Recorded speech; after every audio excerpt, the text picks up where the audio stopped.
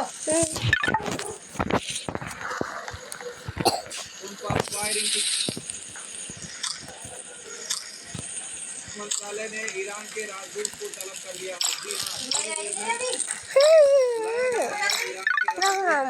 देखिए middle east में जिस तरीके से संघर्ष चल रहा है, को खोल दिया गया था, लेकिन अब खबर आ रही है कि भारतीय जहाजों को निशाना बनाया गया है। 2 जहाज भारतीय थे जिस पर फायरिंग हुई है, और फायरिंग के बाद जो है उनको वापस लौटना पड़ा है। दोनों ये जो भारतीय जहाज थे वो वापस लौट गए हैं। बताया जा रहा है कि उत्तर ओमान की साइड में भारतीय जहाजों पर फायरिंग हुई है।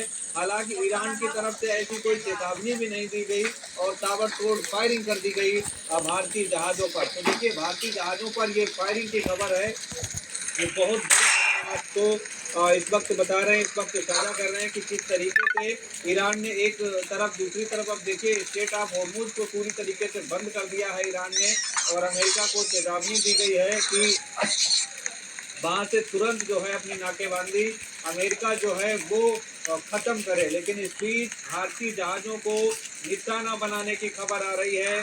ओमान के उत्तर पूर्व में ये घटना हुई है जहाँ पर होर्मुज में भारतीय जहाज़ों को निशाना बनाया गया है। बहुत बड़ी खबर है मिडिल ईस्ट से, जहाँ पर लगातार जो तनातनी है अमेरिका ईरान के बीच बनी हुई है। लेकिन अब होर्मुज से जो भारतीय जहाज गुजर रहे थे उन पर फायरिंग की गई है। ईरानी जो गनबोट थे उन्होंने चेतावनी भी नहीं दी और फायरिंग कर दी, जबकि वहां पर नियम ऐसा ये है कि अगर आप जहाज गुजर रहे हैं, निकालने की कोशिश कर रहे हैं और स्टेट ऑफ होर्मुज बंद है तो आपको पहले चेतावनी देनी होती है। लेकिन ईरानी जो गनबोट थे, यानी जिन बोटों पर गन सवार थे ईरान के जो सैनिक थे, उन्होंने कोई चेतावनी नहीं दी और भारतीय जहाजों पर हमला कर दिया, फायरिंग कर दी। उसके बाद